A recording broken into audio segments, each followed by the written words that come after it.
வணக்கம், எல்லாரும் எப்படி இருக்கீங்க? வெல்கம் டு வாங்க சமைக்கலாம் ஜோதி சமையல். இன்றைக்கி என்ன பார்க்க போகிறோம்னு சொன்னாக்க, பொங்கலுக்கு வாங்கிய பச்சை மஞ்சள் இருக்குங்க, அது வேஸ்ட் பண்ணாமல் எப்படி ஊறுகாய் பண்ணுறதுங்கிறத பற்றி தாங்க பார்க்க போகிறோம். வாங்க பார்க்கலாம். பச்சை மஞ்சள் ஊறுகாய் வந்து ரொம்ப ரொம்ப நல்லதுங்க. அதில் நிறைய மருத்துவ குணம் இருக்குது. அது மட்டும் இல்லாமல் ரொம்ப டேஸ்ட்டாகவும் இருக்கும். நம்ம மற்ற ஊறுகாய்லாம் வந்து அடிக்கடி வந்து செஞ்சு சாப்பிட முடியும். ஆனால் இந்த மஞ்சள் ஊறுகாய் வந்து எப்போ சீசன் இருக்கோ அப்போ தான் வந்து நம்மளால் சாப்பிட முடியும். அது இப்போ இந்த பொங்கல் சீசன் அப்போ தான் வந்து இந்த பச்சை மஞ்சள்லாம் கிடைக்கும். அது எல்லார் வீட்லேயுமே நமக்கு வந்து இந்த பச்சை மஞ்சள் கிடைக்கும். அதை வந்து வேஸ்ட் பண்ணாமல் அதை வந்து எப்படி கொஞ்சமாக இருந்தால் கூட அதை ஊறுகாய் பண்ணி வச்சுட்டு சாப்பிட்லாங்கிறத பற்றி தான் இந்த வீடியோவில் வந்து நான் போட்டிருக்கேங்க.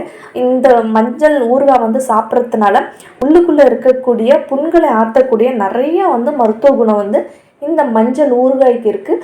ஒரு சிலர் வந்து ஊறுகாய் சாப்பிட மாட்டாங்க. அப்படியாப்பட்டவங்க கூட இந்த மஞ்சள் ஊறுகாயை வந்து எடுத்துக்கலாங்க. இது சின்ன குழந்தையிலேருந்து பெரியவங்க வரை எல்லாருமே இந்த ஊறுகாயை எடுத்துக்கலாம். அந்த அளவுக்கு ரொம்ப ரொம்ப டேஸ்ட்டாக இருக்குங்க. ஒரு மாங்காய் ஊறுகாய் என்ன டேஸ்ட் இருக்குமோ அந்த அளவுக்கு டேஸ்ட்டாக இருக்கும். வாசம் மட்டும்தான் பார்த்திங்கன்னா மஞ்சளோட வாசம் வரும். டேஸ்டெல்லாம் பார்த்திங்கன்னா செம்ம அருமையாக இருக்கும்.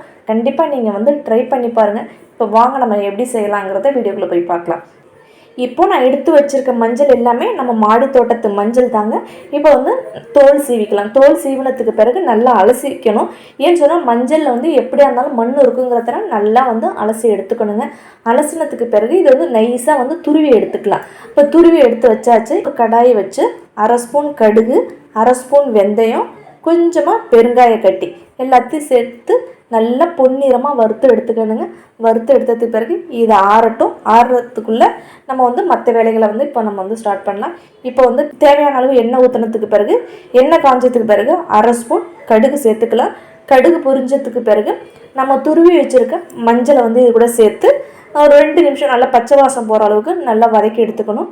வதக்கி எடுத்ததுக்கு பிறகு பார்த்திங்கனாக்க 1/2 ஸ்பூன் காரத்துக்கு வந்து தனி மிளகாய் தூள் சேர்த்துக்கிறேன்.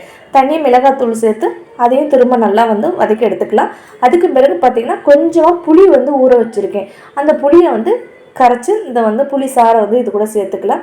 சேர்த்ததுக்கு பிறகு கொஞ்சமாக தண்ணி சேர்த்துக்கலாம். தண்ணி சேர்த்து நல்லா வந்து கொதிக்கட்டுங்க. இப்போ வந்து தேவையான அளவு உப்பு சேர்த்துக்கலாம். கொஞ்சமாக நாட்டு சர்க்கரை சேர்த்துக்கலாம். இது இந்த ஊறுகாயில் பார்த்திங்கனாக்க புளிப்பு, இனிப்பு, காரம் எல்லாமே சேர்ந்த மாதிரி இருக்கும். ரொம்ப டேஸ்ட்டாகவும் இருக்கும். அதனால தான் கொஞ்சமாக வெல்லமும் சேர்த்துருக்கேன். நல்லா சேர்த்து வெந்து எண்ணெய் பிரிஞ்சு வரட்டுங்க. வறுத்து வச்சுருக்கீங்க கடுகு வெந்தயம் எல்லாமே அதை வந்து பொடி பண்ணி வச்சுருக்கேன். அதில் இந்த ஊறுகாய் மேலே தூவி ஒரு கிண்டு இறக்கி வைக்கிறதாங்க. அவ்வளோதான். ஒரு சூப்பரான பச்சை மஞ்சள் ஊறுகாய் வந்து ரெடி பண்ணிட்டேன். கண்டிப்பாக நீங்கள் உங்கள் வீட்டில் இருக்க மஞ்சளை வந்து வேஸ்ட் பண்ணாமல் இது மாதிரி செஞ்சு வச்சுக்கிட்டு நீங்கள் கொடுங்க. அப்புறமே நீங்கள் பாருங்கள், எப்போவே மஞ்சள் உங்களுக்கு கிடைச்சிதுன்னா இது மாதிரி தான் மஞ்சள் ஊறுகாய் செஞ்சு வச்சுக்கிட்டு நீங்கள் வந்து சாப்பிடுவீங்க. இது வந்து சாதத்துக்கு மட்டும் இல்லைங்க, இட்லி தோசை எல்லாத்தையுமே வச்சு சாப்பிட்லாம். அந்தளவுக்கு ரொம்ப ரொம்ப டேஸ்ட்டாக இருக்குது. நீங்கள் குழந்தைங்களுக்கு கூட நீங்கள் வந்து கொடுக்கலாம். அந்தளவுக்கு ரொம்ப நல்லா இருக்குங்க. கண்டிப்பாக நீங்கள் வீட்டில் ட்ரை பண்ணி பாருங்கள்.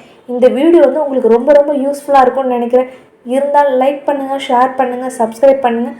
மறக்காமல் பக்கத்தில் இருக்க பெல் பட்டனை கிளிக் பண்ணுங்கள். மீண்டும் ஒரு ஆரோக்கிய சமையலுடன் உங்களை சந்திக்கிறேன். Thank you friends.